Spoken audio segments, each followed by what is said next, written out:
Meron akong i-share sa inyo kung paano namin ginawa yung aming lagyanan ng kitang or bakol kung tinatawag namin. Meron kayo ito yung gamit ko ngayon, langgana, tsaka ito binili lang namin to sa online. Tapos ito PVC na na biliak namin yan. Dating pinagamitan ko na pala dito sa isa. Ngayon kinabit ko na. Ito lang pala kami magkabit ng mga kaibigan ng aming lalagyanan ng kitang or binibilog ko nga pala. Binibilog na nga kasi planggana yung lalagyan natin.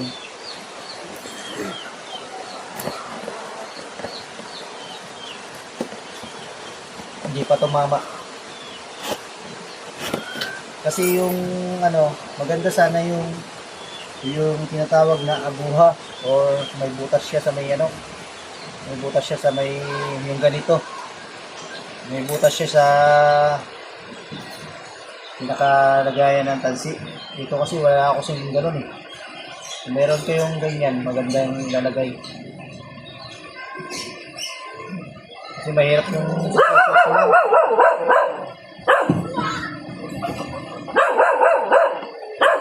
sinsa may aso. May aso talaga.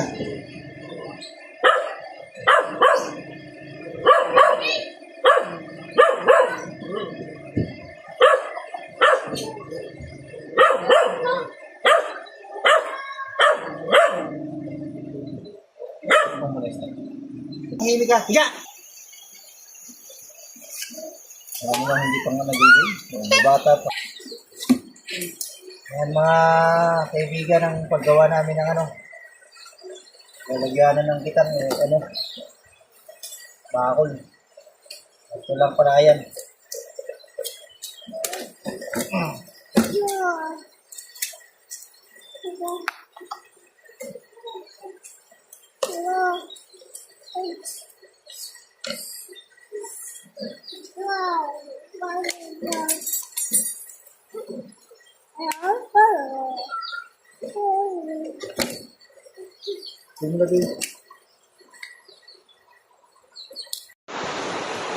Okay mga boss, mga kaibigan, ito na yung ating paggawa ng ating